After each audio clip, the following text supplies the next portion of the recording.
onde o destino falha e monstros nascem. Capítulo 4 – A Loja de Informações. A capital parecia uma cidade diferente depois que o sol se retirava. Durante as horas de luz, Oakhaven tinha uma qualidade quase transcendente. As torres de pedra branca capturando e devolvendo a luz com uma generosidade que beirava o performático. As bandeiras da igreja tremulando ao vento com a regularidade de quem sabe que está sendo observado. Os comerciantes sorrindo nas praças com o profissionalismo de quem aprendeu que a aparência de prosperidade atrai a prosperidade real. Era o tipo de cidade que parecia organizada demais para comportar corrupção séria. Limpa demais, iluminada demais.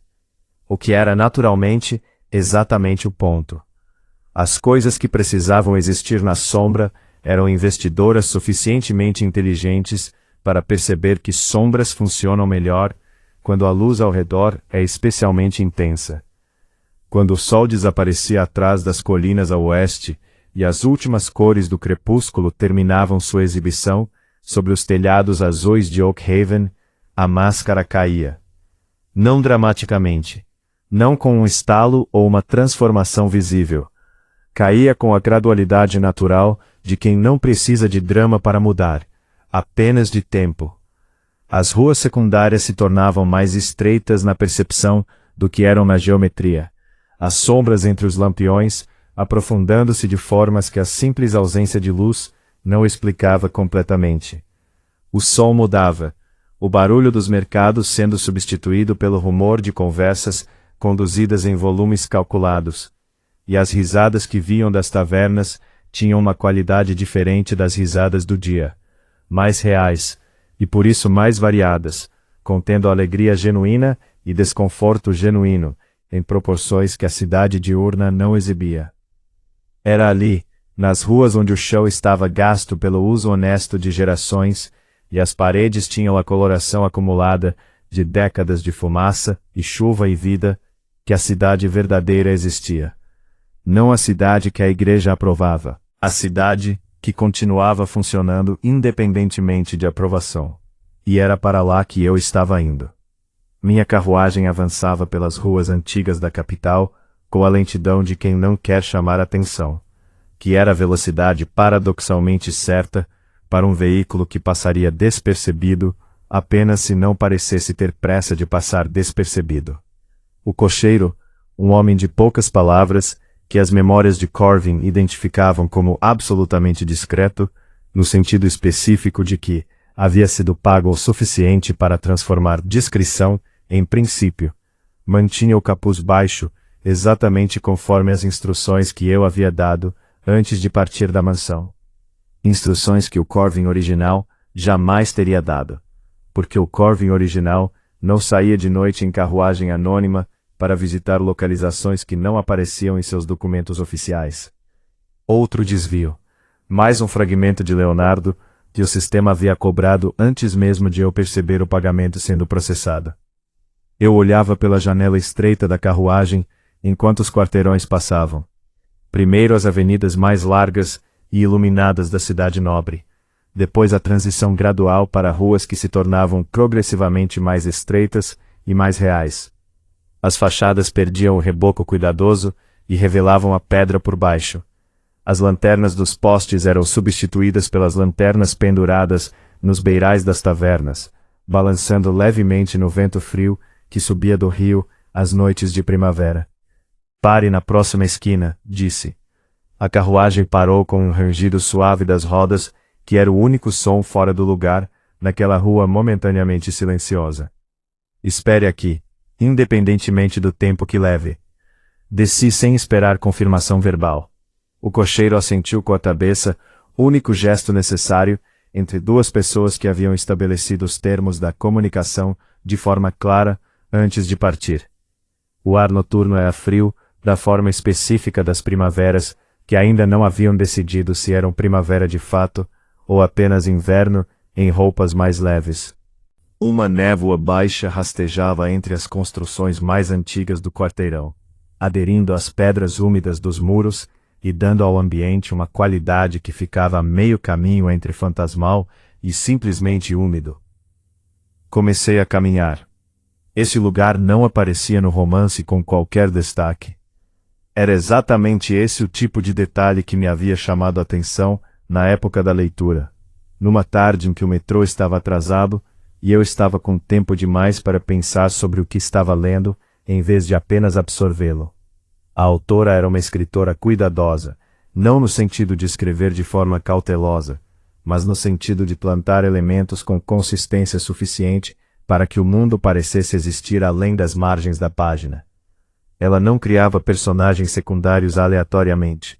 Não mencionava localizações de passagem, sem que essas localizações existissem de forma completa em algum nível do universo que havia construído. Madame Veritas havia sido mencionada em exatamente uma cena.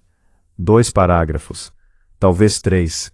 Uma personagem descrevendo de passagem a excêntrica da Rua dos Arquivos, que vendia conhecimento que não deveria existir em lugar nenhum, como exemplo de que Oakhaven tinha suas peculiaridades. A cena não tinha desenvolvimento.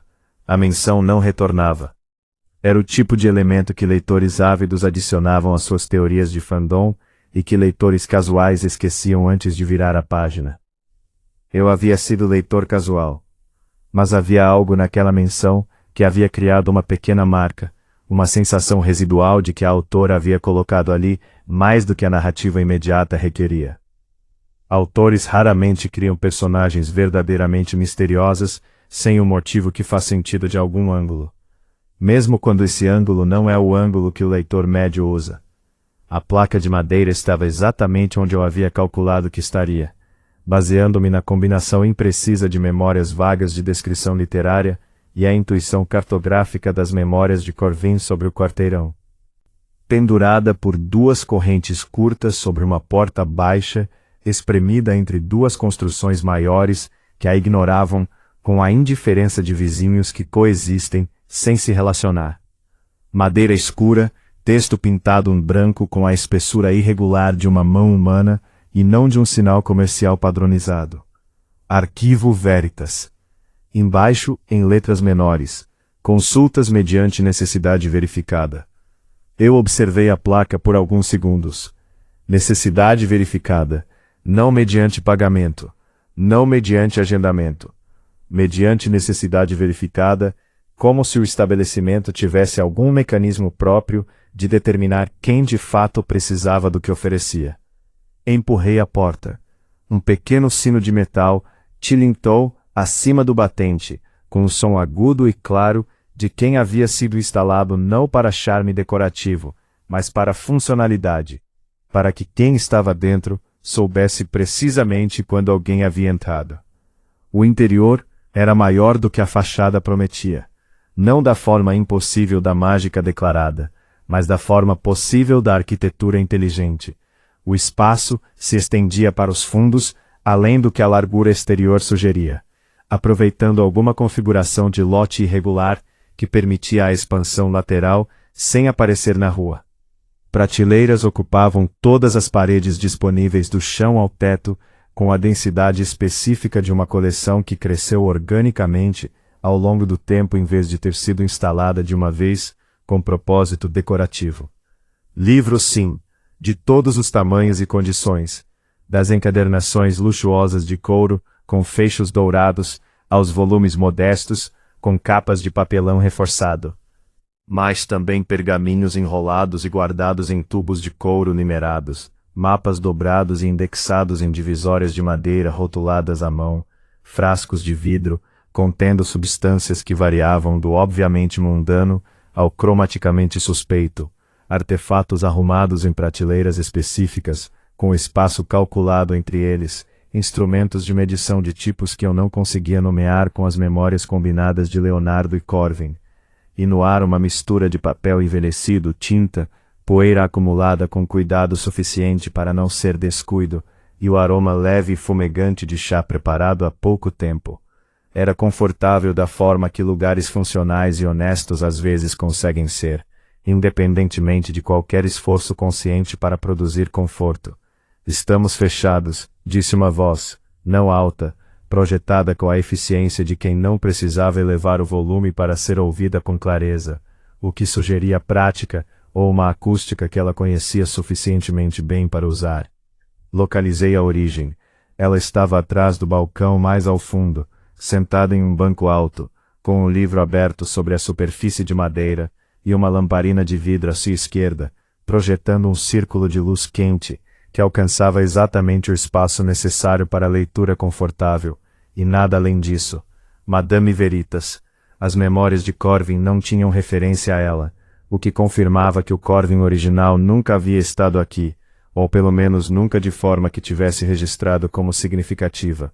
Então minha primeira impressão dela era genuinamente minha, um conjunto de observações processadas pela consciência híbrida de Leonardo habitando Corvin, sem filtro de experiência prévia. Ela parecia ter por volta de 40 anos, mas com aquela qualidade específica de certas pessoas para as quais 40 anos descreve uma quantidade de tempo vivido sem descrever completamente a relação que tem com esse tempo. Cabelos de uma tonalidade entre o castanho escuro e o vinho, compridos e presos em um coque com a improvisação calculada de quem acha o processo inconveniente, mas não o suficiente para cortá-los. Óculos redondos de armação de bronze sobre um nariz levemente aquilino, escorregando do ponto de ajuste ótimo por um ângulo que ela claramente havia deixado de corrigir por considerá-lo irrelevante. Roupas práticas em tons de cinza e verde musgo, que não faziam concessões à moda aristocrática, mas que também não eram desleixo, eram a escolha de alguém com critérios próprios que não incluíam aprovação externa. E quando ela levantou os olhos do livro para encontrar meu rosto, aconteceu algo que eu não havia antecipado. Ela congelou. Não com susto, não com hostilidade, com o tipo específico de paralisia que acontece quando alguém vê algo que confirma uma hipótese que havia mantido com cautela por razões que ainda não havia resolvido completamente. O reconhecimento de quem estava esperando sem saber exatamente o que esperava e de repente encontra. Durou apenas 1 segundo. Ela recompôs a expressão com a fluidez de prática longa.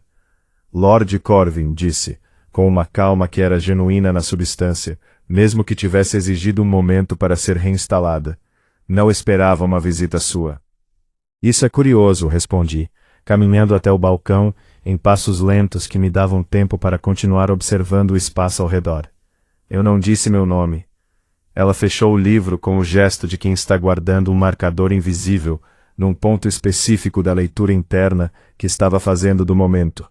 Não precisava. Uma pausa com peso calculado. A capital inteira conhece o rosto do homem que, segundo os planos oficiais, deveria estar morto em menos de 2 dias. Direto, sem ornamento desnecessário, sem a construção de precedência que conversas aristocráticas normalmente exigiam antes de qualquer afirmação substancial. Eu gostei disso antes de conseguir formular uma opinião consciente sobre gostar. Então você acompanha os planos oficiais? Disse, encostando levemente os dedos no balcão. Interessante hobby para uma bibliotecária. Arquivo, corrigiu ela, sem calor. Há uma distinção. Qual? Bibliotecas guardam o que outros consideraram importante. Ela se levantou do banco alto com um movimento de alguém habituado àquela altura específica. Arquivos guardam o que é importante independentemente de consideração alheia. Caminhou até uma prateleira à sua esquerda, com o passo de quem conhece cada centímetro do espaço de tanto tê-lo atravessado, sem olhar para onde ia porque não precisava. Extraiu um volume pequeno encadernado em couro de uma tonalidade tão escura que absorvia a luz em vez de refleti-la. O colocou sobre o balcão entre nós, com a delicadeza específica de quem estava posicionando uma peça importante e queria que a posição fosse notada. Então me diga, disse ela, os dedos pousando suavemente sobre a capa escura. Você sabe em qual história está? O silêncio que se seguiu tinha uma textura que eu havia aprendido a reconhecer. O tipo que surge quando uma pergunta toca algo real e a resposta honesta é mais reveladora do que o interlocutor havia planejado ser. Sim, respondi. Uma pausa. E você também sabe.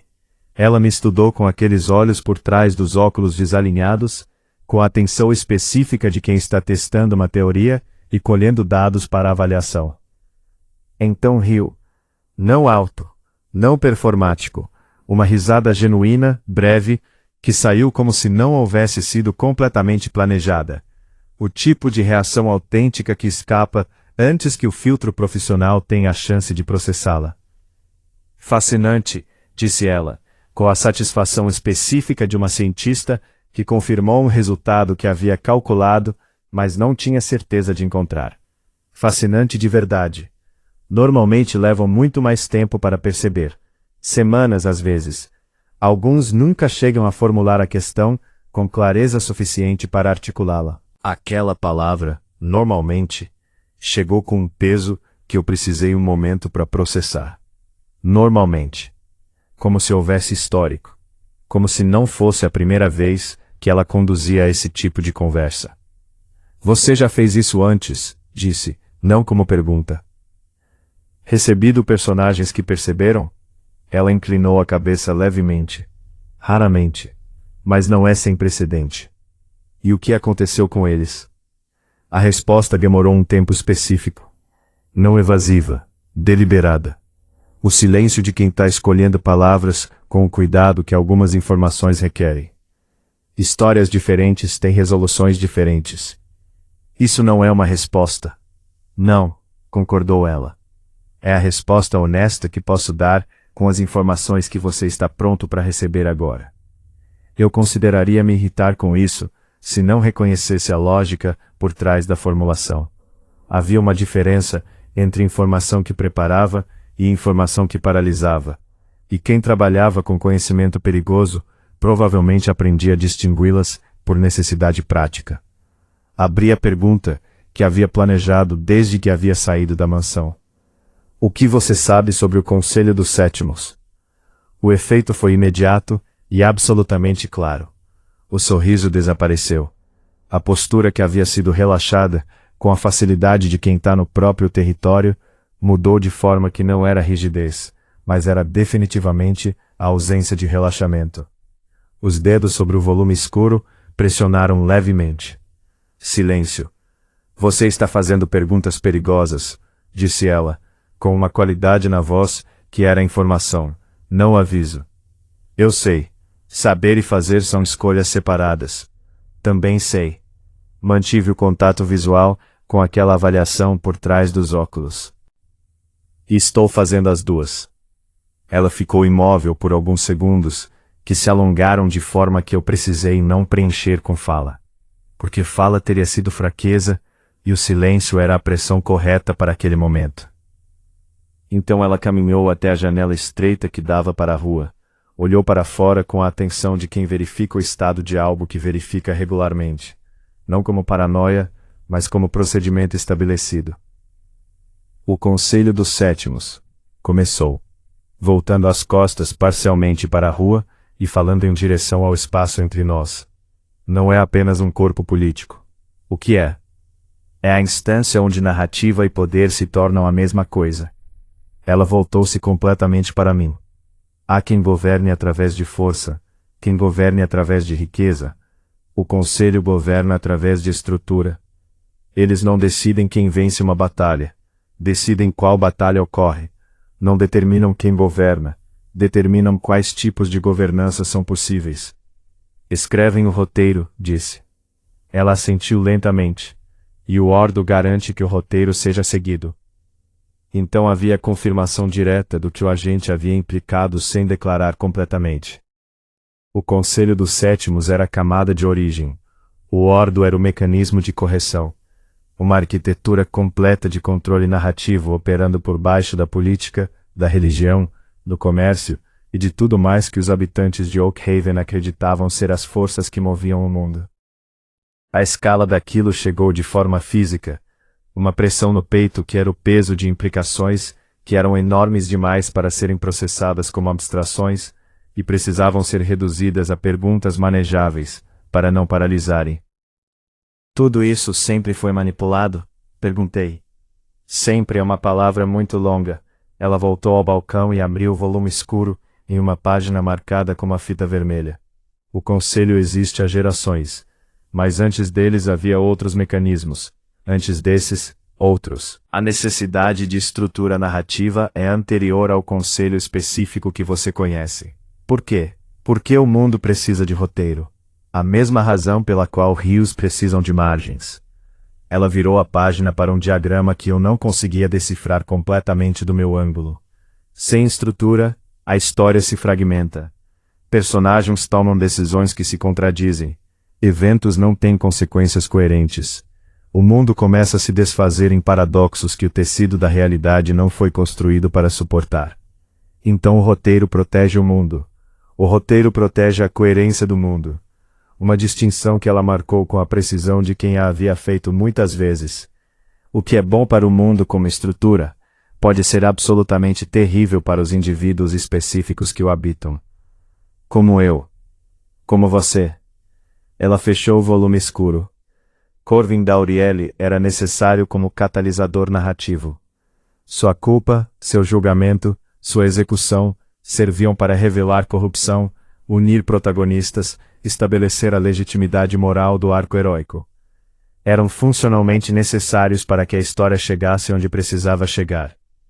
O fato de que havia uma pessoa real habitando esse personagem, eu disse, com uma frieza que era parcialmente performance e parcialmente o resultado genuíno de estar processando minha própria descartabilidade estrutural em voz alta, não entrava no cálculo. Você não deveria estar aqui, disse ela com uma simplicidade que não era crueldade. O sistema não foi construído para acomodar o que você é. Uma consciência exterior transplantada em uma peça estrutural. Não há protocolo porque não havia precedente documentado. O agente Boordo disse o mesmo. Porque é verdade. Ela me olhou com aquela atenção avaliativa de antes. O que o agente não disse, provavelmente, é que a ausência de protocolo vai em duas direções. Parei, continue. Sem protocolo, o sistema improvisa. Ela abriu as mãos sobre o balcão em um gesto que indicava escopo. E sistemas que improvisam são sistemas que cometem erros que sistemas com protocolos estabelecidos não cometem. Brechas que podem ser encontradas. Limites que podem ser testados. Margem que não foi calculada, porque não se esperava que fosse necessária. Era a mesma brecha que eu havia identificado após a visita do agente. Verbalizada por alguém com décadas de observação do sistema funcionando. Você está me dizendo que posso sobreviver, disse. Estou dizendo que as condições para que você tente existem. A distinção foi precisa. São coisas diferentes. Quanto custaria sua ajuda? Perguntei diretamente. O sorriso que voltou ao rosto dela tinha uma qualidade levemente diferente do anterior. Mais íntimo, talvez, como o sorriso de alguém que reconhece em outro a mesma língua que fala. Não seja ingênuo, disse ela. Você já passou por um estabelecimento onde informação real custa dinheiro? Então o que custa? Ela apontou para a própria têmpora com um dedo indicador. O que o sistema já cobra de qualquer forma, só que de forma mais direcionada e com melhor retorno. Memórias. Havia uma certa perversidade elegante nisso. O fato de que o custo de obter informações para sobreviver era o mesmo tipo de custo que eu já estava pagando por simplesmente desviar do roteiro. A única diferença era que aqui haveria algo recebido em troca. Uma memória por informação, disse ela. Não memórias aleatórias. O sistema já leva o que considerar. Eu especifico. Como? Você escolhe o que perder. Ela inclinou a cabeça. Dentro de limites. Memórias que não afetam sua capacidade de funcionar aqui. Nada que comprometa as habilidades que você vai precisar.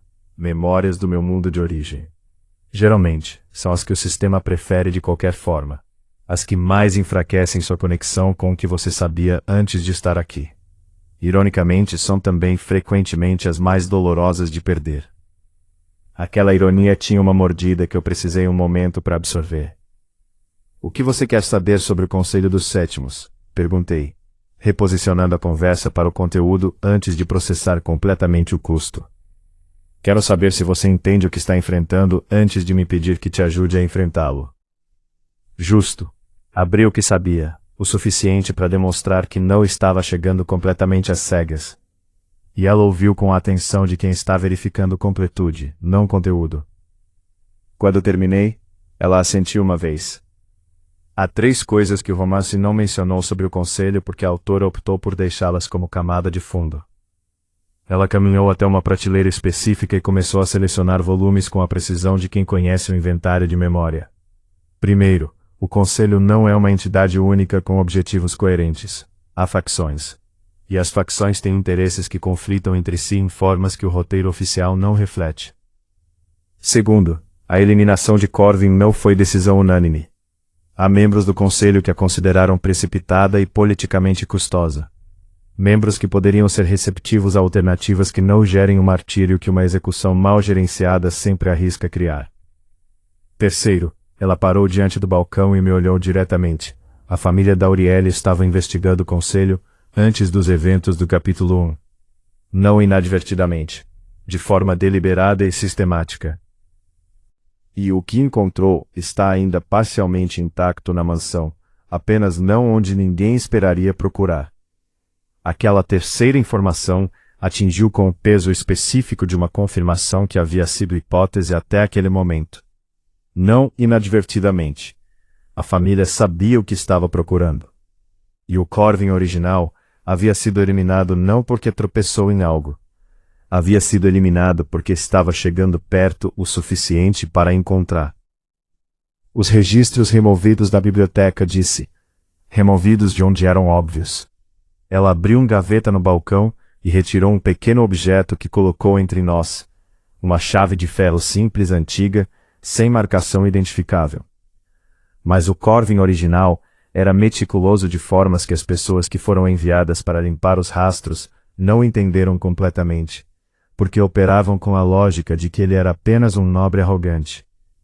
Ele não era apenas um nobre arrogante. Ele era o intelectual da família. O homem que havia lido tudo na biblioteca.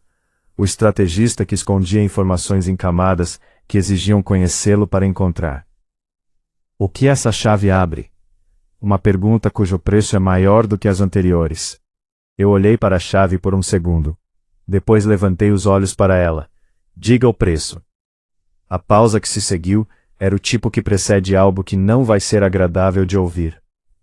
Uma memória central, não periférica. Algo que você carrega como âncora, um rosto, um lugar, um momento que ainda te distingue claramente como Leonardo em vez de Corvin. Meu estômago comprimiu. Por que esse preço especificamente? Porque a informação correspondente é equivalente. Ela não havia suavizado nada. E porque o sistema percebe a transação na proporção correta ao que está sendo trocado. Uma memória menor por informação menor. Uma memória central por algo que pode mudar o resultado. Fiquei em silêncio por alguns segundos.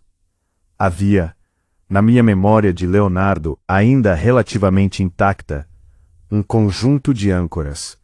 Minha mãe, o rosto estava ficando difuso, mas a presença ainda estava lá. Um apartamento pequeno na Vila Mariana, com janela que abria para um quintal, com uma mangueira que nunca havia dado manga. O dia que eu passei no concurso, para o emprego que havia definido os 15 anos seguintes. A sensação de abrir o resultado online, num computador de lan house, às 11 da noite. Cada uma dessas memórias era uma linha de volta. Uma prova de que havia existido um Leonardo, antes de existir um Corvin. Perder uma delas era perder uma linha de volta. Chegar mais perto de ser apenas Corvin. Se eu perder âncoras suficientes, disse, pensando em voz alta de forma que raramente me permitia, eventualmente não haverá mais Leonardo. Só Corvin com habilidades extras. Sim. E Corvin segue o roteiro até o fim. Sim. Então havia um limite finito no número de transações que eu poderia fazer antes de que o instrumento de desvio se tornasse irrelevante, por ter se dissolvido em seu hospedeiro. Então eu precisaria de algo que não custe memórias, disse. Ela inclinou a cabeça com interesse. Continue. O sistema cobra memórias de Leonardo, porque sou uma consciência exterior ao sistema. A compensação é direcionada para enfraquecer o que me diferencia do personagem original. Eu estava pensando enquanto falava, deixando a lógica se construir. Mas se houvesse uma forma de reduzir o custo de cada desvio, ou de reforçar as âncoras em vez de apenas perdê-las? Isso seria uma pergunta para outro dia. Ela interrompeu com suavidade, mas com firmeza. E custaria mais do que qualquer memória específica. Por quê? Porque seria alterar a mecânica do próprio custo, não apenas pagar o custo. Ela recolheu a chave com cuidado. Comecem pelos problemas imediatos antes dos estruturais. Certo. Rowan está no Distrito Norte. Ela não demonstrou surpresa. Sim.